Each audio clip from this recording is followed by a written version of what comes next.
le dernier-né de la famille de Boismenu sera baptisé à la fin de cette messe. Le Père, le Fils et le Saint-Esprit, ainsi soit-il. Mes frères, nous venons d'éteindre le cierge pascal, parce que le cierge pascal figure la présence de Jésus qui est la lumière. Et aujourd'hui, Jésus quitte la terre. En un sens, c'est une privation de lumière qui a resplendi sur terre lors de sa présence. Et effectivement, dans le cycle liturgique, cette fête de l'Ascension marque la fin de l'histoire événementielle concernant le Christ. Vous aurez remarqué qu'ensuite, il n'y a plus, dans le cycle liturgique, de fête qui concerne un événement de la vie de notre Seigneur. Je crois ne pas me tromper. Il y a seulement la transfiguration. Il y a certes d'autres fêtes de notre Seigneur, le précieux sang par exemple, mais ce sont des fêtes instituées par l'Église pour commémorer, pour mettre à notre portée, pour nous faire ressouvenir de tel ou tel aspect de la vie du Christ. Tandis que jusqu'à présent, et le cycle, depuis le commencement de l'Avent, jusqu'à l'Ascension, raconte, expose, met sous nos yeux, par les mystères liturgiques, ce que Jésus a fait sur terre. Et donc, en ce sens, même la Pentecôte c'est autre chose, c'est l'Église qui commence. Jésus est parti, et conformément à sa promesse, il envoie l'Esprit. Et les deux premières fêtes qui concernent l'Église, c'est d'abord la Pentecôte, et puis la Trinité, et puis l'Eucharistie. Mais ce sont des fêtes différentes par leur nature. Ce sont que des fêtes qui se réfèrent à des événements concrets que le Christ a vécu sur terre. Et donc, cette fête de l'Ascension marque pour Jésus un état que je ne crois pas être encore l'état définitif. Si nous parcourons en effet les articles du Credo, mortus est, il est mort, descendit ad inferos, il est descendu aux enfers, resurrexit à mortuis, il est ressuscité, ascendit ad cielo, c'est ce que nous disons aujourd'hui, sedet ad exteram patris. Mais ce n'est pas tout. Et iterum venturus est cum gloria publicare. Donc, le Christ n'est pas encore dans l'état de jugement. Certes, il nous juge chacun lorsque nous mourons, et que devenons participants d'une certaine vision de Dieu, pour ceux qui ne sont pas immédiatement introduits dans la vision béatificaire. Et pour ceux rares, malgré tout, qui vont immédiatement au ciel, la lumière de gloire elle-même, dans cette lumière, soit fugitive, soit définitive, ceux qui peuvent sont jugés. C'est le Christ qui les juge, et ils se jugent eux-mêmes dans la lumière du Christ. Mais le Christ n'est pas encore dans l'état de jugement. Et puis, epiturum venturus est, il reviendra comme il est parti. Et donc, il doit y avoir, dans les états de Jésus, une différenciation qu'il est difficile de préciser entre cet état dans lequel il est maintenant au ciel, siégeant à la droite du Père, et puis l'état dans lequel il sera lorsque il jugera le monde, lorsque, comme le dit saint Paul, il se soumettra lui-même à celui qui lui aura tout soumis, afin que Dieu soit tout en tous. Et donc il reste quelque chose de secret, très intime dans cette fête de l'Ascension. Nous félicitons Jésus de son triomphe, il en a fini avec les vicissitudes de la terre, mais cependant il reste encore en attente d'une certaine façon, précisément, à l'égard de nous, à l'égard de son Église militante qui, si nous en croyons une certaine révélation, lui donne maintenant plus de soucis qu'il n'en a eu lors de sa passion. Nous devons donc adorer cet état de Jésus, c'est ça le joyau de la fête, pour ainsi dire, c'est d'abord lui que nous devons considérer, nous unir à son triomphe, mais aussi laisser dériver jusque-là chacun de nos cœurs les angoisses du ciel. Et cette épopée de cette vie, ce que Jésus a vécu, surtout les derniers temps de la vie, il meurt, il descend aux enfers, il ressuscite, il monte au ciel. Ce sont les grands événements. Certes, le reste compte, et nous ne pouvons pas le mesurer. Quelle a été l'attitude du Verbe s'incarnant dans le sein de la Vierge Marie, mystère pour nous. Mais comme ce sont pour nous des mystères de joie, auxquels nous allons encore communier d'une manière vivante et concrète à la fin de cette messe, il nous semble malgré tout moins obscur que le mystère de la mort, le mystère de cette descente aux enfers. Or, s'il y a un trait commun, oui, à tous ces mystères, la mort, la descente aux enfers, la résurrection, l'ascension, le triomphe du ciel, ce me semble être la communication que Jésus exerce vis-à-vis de chacun de ses membres. Puisque le Verbe incarné, si Dieu s'est incarné, c'est précisément pour se rapprocher de sa création, pour que toute sa création remonte vers lui plénièrement. En sorte que se communiquer à la création, c'est, dans cette perspective de la sagesse divine, un point qui est essentiel. Il manquerait quelque chose au Christ s'il ne se communiquait pas à chacun de ses membres, puisqu'il l'a voulu ainsi, lui faisant partie de sa gloire. C'est une douloureuse question que pose pour nous, et précisément, des différences qui, certes, séparent l'état actuel de l'ascension de l'état définitif, c'est que le Christ a encore des membres qui l'attendent, et qu'il n'a pas plus que nous l'avons, il ne doit pas avoir plénièrement actuellement cette lumière qui lui permettra, dans la gloire définitive, de supporter l'existence de l'enfer. Comment se fait-il qu'il y ait un enfer, mystère pour nous, mystère que nous n'aimons pas trop frôler à cause de la crainte personnelle qui nous affecte, mais plus encore parce que ça nous paraît être comme une ombre à la miséricorde divine, tant il nous est difficile de concilier la justice et la miséricorde. Eh bien, Jésus, tout lui est clair, évidemment, mais il n'est pas encore dans l'état où précisément il jugera. Et où, par conséquent, l'existence de l'enfer ne le privera de rien. Il souffre de voir ceux de ses membres qui actuellement sur terre jouent leur salut, il souffre de les voir tomber en enfer alors qu'ils auraient été dans le ciel. Donc, le fait de la communication, oui, est co-essentiel au Christ, au Verbe s'incarner. C'est pour se communiquer que Dieu s'est incarné dans la personne de son Fils. Et donc, le mode de la communication, la manière de se communiquer, fait partie de toute la vie de Jésus et de la mort de Jésus. Eh bien, remarquez, c'est tout simple, de rapprocher les différentes circonstances. Il y a plusieurs grandes communications. Le jeudi saint, Jésus se communique à nous dans l'Eucharistie. Et l'Eucharistie, c'est le sacrement des sacrements. C'est le sacrement dans lequel, objectivement, convergent tous les autres. Le premier sacrement, individuellement, personnellement, chacun, c'est le baptême, qui nous fait membres du Christ. Mais le premier des sacrements dans la hiérarchie sacramentelle, c'est le sacrement du corps du Christ. Et Jésus réalise cette communication au moment où il est encore homme parmi nous, tel que nous sommes, selon l'ordre sensible qui est celui de notre nature. Les sacrements sont en harmonie avec l'ordre sensible, sont des signes sensibles qui sont assumés par la grâce du bon Dieu pour se communiquer. Lorsque Jésus descend aux enfers, il y a également un état extrêmement mystérieux pour nous, cette descente aux enfers. Et vous savez bien que le mot enfer ne désigne pas ici le mot l'enfer au sens que nous donnons maintenant, à savoir le lieu que nous avons bien du mal à assimiler d'ailleurs, où se trouvent les damnés. Jésus n'est pas allé dans le lieu des damnés, il est allé dans l'enfer, c'est-à-dire dans les limbes des justes, dans le lieu où ces âmes, séparées de Dieu puisqu'ils ne le voyaient pas, attendaient cependant la venue du Christ, déjà été justifiés. Et l'enfer recouvre plusieurs catégories extrêmement différentes. Les damnés, les limbes des petits-enfants, les limbes des âmes des justes, ce sont des catégories différentes. Eh bien, donc, Jésus a s'est communiqué comment? Il s'est communiqué au moment où, justement, il était dans le même état que ceux à qui il se communiquait. Et ceci est une condition essentielle. Pour se communiquer à quelqu'un, il faut être dans l'état où ce quelqu'un se trouve, autant qu'il est possible. Si le Verbe s'est incarné, c'est pour être dans la condition où nous sommes nous-mêmes.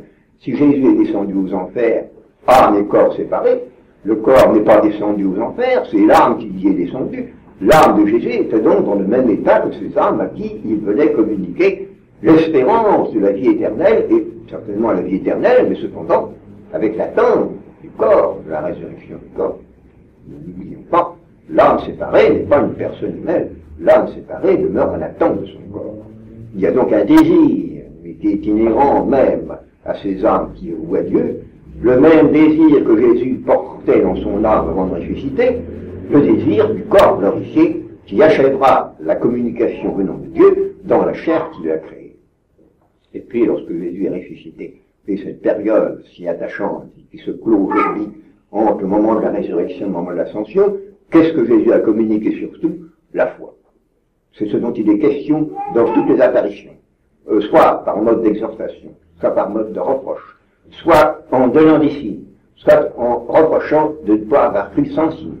Jésus a pris tous les moyens pour précisément inculquer à ses apôtres que c'est la foi qui est l'essentiel. Et c'est à ce moment-là qu'il a laissé exhaler cette plainte, il nous en souvient, lorsque le Fils de l'homme reviendra, y trouvera-t-il la foi? C'est ce dépôt de la foi, bien chacun qui nous est confié, et auquel nous devons tenir par-dessus tout, parce que, personnellement pour chacun de nous, l'essentiel du baptême que nous avons gratuitement reçu. Et puis enfin, au moment, lorsque Jésus monte au ciel, qu'est-ce qu'il nous envoie? Quel est le nouveau mode de communication qu'il exerce? Mais il l'a dit lui-même, c'est tout clair. Si je ne m'en vais pas, je ne pourrai pas vous envoyer l'Esprit Saint. Si je m'en vais, je vous enverrai l'Esprit Saint consolateur. C'est donc que il fallait que Jésus ne fût plus sur terre. Il fallait probablement que son humanité, qui cependant était évidemment pure de tout péché, ne fisse pas écran au moins pour nous, de façon à ce que cette humanité devint l'instrument de la communication de l'Esprit. Ainsi, et ensuite, enfin, Jésus exercera dans nos corps glorifiés la communication qui précisément créera l'univers de gloire dont maintenant lui-même et Marie font partie et sont comme le fondement et la tente. Et ainsi, nous avons à recevoir toutes ces choses, mes chers frères. Les sacrements, le désir, la foi, l'esprit. Et pour recevoir, il faut nous mettre dans des dispositions qui sont suffisantes pour recevoir. Nous pouvons peut-être ambitionner de communiquer aux autres, et c'est louable. Mais n'oublions pas que pour communiquer, il faut d'abord recevoir. Il faut recevoir toute la doctrine, dans son intégralité, dans son unité, pour pouvoir la communiquer d'une manière juste. Je ne m'attarderai pas, nous ayons ce jour de fête, dans des questions d'ordre qui peuvent confiner à la polémique. Cependant, je tiens à réaffirmer, puisque j'ai la joie de revoir les points essentiels. Premièrement, vous êtes réunis ici pour entendre la messe qui est la messe. La nouvelle messe est une caricature de messe et elle n'est point valide. Nous ne devons pas non plus assister, vous ne devez pas assister à des messes où on nomme au canon, je dis bien au canon, et non pas au mémento des vivants. Monseigneur le dit là, c'est entacher la messe d'un sacrilège, et quelle que soit la nature du péché qui est commis selon l'information de chacun, cela c'est une question qui est ressortie évidemment à la morale d'ordre général, on fait de péché si on en est conscient. Mais nous devons rappeler la vérité, éclairer les gens. Voilà les points essentiels actuellement, qui constituent la pointe du combat. Mais c'est très clair, je vous leur dis pour être plus clair. Et puis enfin, vous me direz, mais où allons-nous? Comment la crise de l'Église va-t-elle se résoudre? Et qu'est-ce qu'il faut faire pour cela? Il faut d'abord que chacun reste dans la vocation où il a appelé, où il a été appelé, et que chacun tienne le témoignage de la foi, conformément à ce qu'il a reçu. Il faut, deuxièmement, respecter intégralement la lumière qui nous est donnée concernant la constitution de l'Église. Et je regrette vivement que différent douloureux et pour moi inexplicable me sépare et m'oppose au Père Barbara. Je n'ai rien fait pour cela. Vraiment, je n'ai rien fait pour cela. D'autant que, en fait, dans la pratique, au moins quant à ce qu'il fait maintenant, nous sommes d'accord. Nous faisons la même chose. Nous disons la même chose. Alors pourquoi? Pourquoi cette division qui ne peut que trahir notre cause et diminuer notre cause? Or, la seule espérance qu'il y ait pour l'Église, c'est que quelques évêques fidèles fassent au pape une remontrance.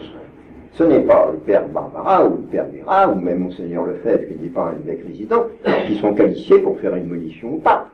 Cette monition au pape, seuls peuvent faire des évêques fidèles s'il y en a. Mais ils n'ont rien fait, ils se sont tus. Peut-être y en a-t-il en Chine. Nous espérons qu'ils se réveilleront. On peut faire ce qu'on peut pour les secouer, pour les ramener à leur dignité de devoir. Mais il n'y a pas d'autre solution. Et cela à cause de la complexité délicate de l'Église. L'Église est une mission. Les dernières paroles de Dieu sur terre sont, vous le savez, allez enseigner toutes les nations, baptisez-les. Voilà la mission. Il est évident, enseigner. Donc il est évident qu'il s'agit de la vérité. Pour cette mission, il y a un critère de vérité. Mais l'Église, c'est aussi un choix de personne. Jésus a choisi Pierre, il a choisi Jean et Pierre, il a choisi Pierre, Jacques et Jean. Il a choisi les 12, il a choisi les 72. Tous choix qui sont absolument irréductibles. C'est un choix de son cœur. Et nous ne pouvons pas, mais arbitrairement, prétendre reconstituer une hiérarchie pour remplacer celle qui est en train de s'effondrer. Dieu doit y pourvoir, nous ne pouvons, nous, que souffrir. Et reprendre conscience, il y a la complexité délicate de l'Église, qui n'est pas seulement une mission, ou seulement une session, c'est-à-dire un ensemble de personnes choisies, dont le droit canon maintient l'ordonnancement. L'Église, c'est les deux à la fois. Et précisément à cause de cela, c'est une société qui ne peut être que divine. Parce qu'il est impossible, ces deux choses-là, tellement différentes, une mission qui a des normes précises, qui est conditionnée par une fidélité rigoureuse et absolument imprescriptible à la vérité. Et d'autre part, des choix de personnes où, en langage humain, nous verrons que règne un pur arbitraire. Et bien que les deux choses soient coordonnées ensemble, ça ne peut être que divin. Et c'est profaner l'Église, mais que de vouloir ne retenir que l'une ou l'autre. Et les excès, précisément, consistent à ne retenir que l'une des deux choses. Que ces deux choses ne s'accordent plus, que justement, ceux qui sont en place, ceux qui les choisissent, au lieu de servir la mission, c'est ce qu'ils devraient faire, ils sont contre la mission, ils détruisent la mission. Voilà le drame de l'Église. Eh bien, il faut d'abord le vivre dans sa profondeur. Et, je le répète, Jésus du haut du ciel, et dans son état de gloire, il ne peut pas ne pas voir que c'est comme ça, et c'est tout. Donc il voit bien que, précisément, ceux qu'il a choisis, ceux qui sont en place et qui occupent le siège apostolique, qui occupent les sièges épiscopaux, ceux-là, au lieu d'être les instruments de la mission, en fait, ils la connaissent. Mais nous ne pouvons pas suppléer, si nous pouvons et maintenir de toutes nos forces, de toute notre zèle, et jusqu'au martyr, la mission, dans sa vérité, chacun à notre place, il est impossible de suppléer à la session. Nous devons attendre que Dieu y pourvoie. Et de ce côté, je le répète, la seule solution humaine que nous puissions envisager, c'est que des évêques résidents, pas des évêques non résidents, comme Monseigneur le fait ou d'autres, mais des évêques résidents fassent une monition au pape. Alors si le pape se récuse, s'il refuse de répondre, son silence peut être interprété comme un aveu d'hérésie. Là, je suis absolument d'accord. Si, devant cette monition, le pape se tait, nous devons tenir son verdict et donc tenir qu'il n'est plus du tout pape. Mais jusque-là, nous ne pouvons pas lui enjamber, pour ainsi dire, le droit canon d'une part, mais sous le droit canon, il y a rien de moins que la Constitution de l'Église. Je ferme cette parenthèse, je préférerais que tout fût clair. Remettons-nous dans l'esprit de la fête de ce jour, nous recevons l'esprit. Le don propre que Jésus communique à ses disciples lorsqu'il les quitte le jour de l'Ascension, c'est l'Esprit Saint. Si je ne m'en vais pas, je ne peux pas vous l'envoyer. Si je m'en vais, je vous l'enverrai. C'est l'Esprit qui est l'Esprit consolateur, et nous ne pouvons pas le communiquer à notre tour, dans la mesure où chacun nous avons pouvoir de le faire, puisque tout chrétien vivant de la vie divine doit la rayonner. Nous ne pouvons pas le communiquer si nous le recevons avec profondeur dans notre cœur. Et les chers frères, nous ne pensons pas que ces communications successives, échelonnées, pour ainsi dire, que Jésus a accomplies par ces différents mystères, la communication des sacrements, lors du Jeudi Saint, lorsqu'il était encore homme comme nous le sommes maintenant, dans l'état où nous sommes maintenant, la communication du désir, de ce désir infini que nous portons dans notre cœur. Et cette communication-là, il l'a exercée plénièrement lorsque lui-même, l'âme étant séparée du corps, il est descendu aux enfers, c'est-à-dire dans les limbes pour ouvrir le ciel, la vision de Dieu. Ou la communication de la très sainte foi, qu'il a réalisée entre le moment de la résurrection, le moment de l'ascension, et la communication de l'esprit. Toutes ces communications, elles durent. Du haut du ciel, ça fait partie, oui, de la gloire de Jésus, que du haut du ciel, il exerce encore chacune de ces communications. Eh bien, il ne faut pas que notre inquiétude, légitime jusqu'à un certain point, qui frise l'angoisse par moment, il ne faut pas que ces choses nous fasse oublier l'essentiel. L'essentiel pour nous, c'est de recevoir toutes ces communications et de recevoir chacune dans la profondeur, avec l'intensité, oui, avec la mesure que Dieu a départie pour chacun. La communication sacramentelle, eh bien, vous ne pouvez pas en avoir beaucoup. Évidemment, cette communication-là, elle est mise sérieusement à l'épreuve, et vous êtes douloureusement privés. Il ne faut pas que cette privation de la communication sacramentelle vous fasse oublier les autres, c'est-à-dire la communication du désir, la communication de la foi et la communication de l'esprit. Au contraire, il ne faudrait pas dire que la privation de la messe dominicale qui entretenait dans le peuple chrétien, dans le corps chrétien, le sens du sacré, le sens de l'adoration. Il faut que cette privation s'accompagnât pour vous d'un retour le dimanche aux travaux de la terre pour occuper le temps. Il faut conserver, précisément, ce sens du sacré. La vertu de religion, le devoir de religion, reste, demeure. Si le précepte de l'assistance dominicale à la messe demeure, vous ne pouvez pas l'appliquer parce qu'il n'y a pas de messe. Il n'y a pas de messe, alors il faut ne pas y aller. Ça, je le répète hautement. Il vaut mieux rester chez vous en lisant la messe qui est la messe que d'assister à une pseudo-messe qui est invalide. Ceci est indubitable. Mais ceci n'ôte pas le précepte. Le précepte, vous ne l'accomplissez pas parce que vous ne pouvez pas accéder néanmoins à vous. Mais le précepte qui est inspiré par la vertu de religion, qui nous redit que nous devons adorer Dieu, prendre sur notre temps, sur nos forces, sur toutes nos ressources, pour faire monter vers le bon Dieu à demain, cela, ça reste. Donc, la communication sacramentale, elle est abîmée dans l'Église, elle est freinée, elle est obscurcie, elle est rendue impossible, c'est vrai. C'est une raison de plus pour recevoir les autres et de plus faire peur. Et la communication par le désir. Le désir. Nous ne désirons pas assez. Nous vivons trop à ras de terre. Et le désir, les gens, enfin, je ne vais pas faire entrer dans les questions politiques. Moi, je n'ai pas voté parce que je ne suis pas d'accord sur le principe. Mais les désirs, mais qui restent à ras de terre. Les gens sont affolés parce que les capitaux vont s'effondrer, etc., etc. Bah, c'est très ennuyeux, je n'entre pas dans la question. Mais enfin, pour un chrétien, le désir peut même coller plus haut que cela. Sursum corda, conversatio nostra incelis. Il faut d'abord cela. Qui est par ailleurs des ennuis très fâcheux, très alourdissants. C'est vrai. Tout le monde le sent, moi comme les autres. Mais enfin, je ne veux pas en rester là. Donc, le désir peut donner des airs. Les deux ailes du grand air, dont il est question dans l'Apocalypse, pour nous reposer au désert, c'est-à-dire dans le désert de Dieu, dans le désert de Dieu qui nous attend et qui nous a promis la vision. C'est même ça l'essentiel pour nous. Et la fête de l'Ascension, c'est une fête du ciel. Il ne faut pas, le jour de cette fête, après la grâce de cette fête, continuer à vivre sur terre comme ceux qui n'ont pas d'espérance. Spero dante, nous nous réjouissons dans l'espérance. Il faut donc que le désir s'intensifie. Et le désir, Sainte Catherine de Sienne, vous savez ce qu'elle a remarqué, c'est la seule chose que nous désirons d'infini. Et comme Dieu peut être servi par le d'infini, donc ils vont le servir par le désir. Il faut désirer. Vous me direz, ça ne sert à rien. Mais si, ça vous creuse. Et donc, plus ça vous creuse, plus vous aurez une belle place au ciel. Qu'est-ce que vous faites sur terre, sinon de mériter le ciel?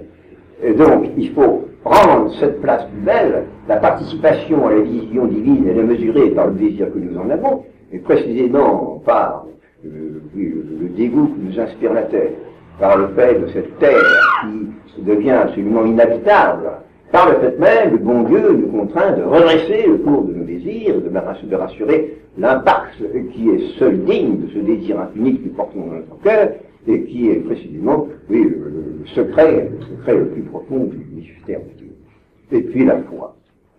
Aujourd'hui, un enfant va être baptisé dans le rite du baptême, et qu'est-ce qu'on fait dire à ceux qui demandent le baptême? Qu'est-ce que procure la foi? Qu'est-ce que procure le baptême? La foi. Et la foi procure la vie éternelle. L'origine de notre vie surnaturelle en chacun de nous, c'est la foi. C'est la lumière de la très sainte foi. Sans cette lumière, tout ce que nous racontons n'est rien. Ce ne sont des histoires plus ou moins cohérentes, moins que plus souvent. Seule la foi, seule la lumière de la foi fait que chacune des paroles que nous prononçons, chacun des articles du credo, n'est pas seulement un énoncé abstrait qui peut avoir un sens obscur, mais c'est une parole qui précisément, oui, nous sert à dépasser cette parole. le désir jouant à l'intérieur de la foi fait que l'énoncé de la foi, au lieu de mesurer seulement l'acte de la raison, cet énoncé dépassé lui-même, sert de prisme, pour ainsi dire, pour nous porter dans la profondeur du mystère de Dieu. Mais bien, chers frères, il faut croire plus que nous faisons, mieux que nous faisons. Je crois, Seigneur, mais augmenter ma foi. Redisons cette parole en ce jour de l'Ascension. Demandons à Jésus, qui est l'auteur de la foi, à Marie, celle qui a cru et qui règne avec lui, demandons-leur de rendre notre foi digne d'eux. La très sainte Vierge a cru, et elle a eu ce privilège merveilleux, de croire à ce que, en même temps, elle accomplissait. À partir du moment où le Verbe s'est incarné en elle, dans l'acte de l'incarnation, Marie a cru, non pas seulement au travers d'énoncés et de vérités révélées, que l'ange venait lui rappeler, et avec lesquelles elle était entrée en résonance, elle a cru dans l'événement qu'elle accomplissait elle-même. C'est-à-dire que le savoir de Marie, le savoir théologal de Marie, a été assimilé, s'est réalisé en elle par assimilation au mystère même de Dieu. Dieu connaît en créant. Dieu connaît ses créatures en les forgeant. Il ne connaît pas comme nous après que la chose est posée et que nous nous portons vers elle. Dieu connaît en créant. Eh bien, Marie a connu le mystère de l'incarnation, pas dans toute sa profondeur, puisqu'il est le mystère de Dieu, mais cependant elle l'a connu précisément en l'accomplissant. D'où il suit que sa foi, oui, d'une autre, je ne dis pas d'une autre nature que la nôtre, mais cependant, Marie a exercé la foi d'une manière divine, d'une certaine façon. Parce qu'elle a connu, dans la lumière de la foi, à la manière dont Dieu a connu en créant. Et donc, elle est la créature par excellence, notre mère, la mère de l'Église, celle que Jésus nous a laissée pour mère, afin que précisément nous recourions à elle pour qu'elle ravive en nous la lumière de la très sainte foi. Et elle nous conduira, si nous sommes ainsi, si nous recevons de Marie la lumière de la foi, par le fait même, elle est avec nous, et comme l'a dit Saint Louis de Montfort, là où le Saint-Esprit voit Marie, s'il voit Marie dans une âme, avec une âme, il y accourt, parce que elle est son épouse. Et ainsi, il est tout imprégné, transpénétré de la lumière de la foi par l'intercession de notre mère, celle qui a cru. Nous recevrons avec abondance et dans la docilité qu'assure l'humilité, et avec la mesure de l'infini désir, nous recevons l'Esprit, et l'Esprit Saint qui doit déjà maintenant nous ouvrir quelque chose du ciel, faire goûter quelque chose du ciel. Conversation nostra in celis est. Amen.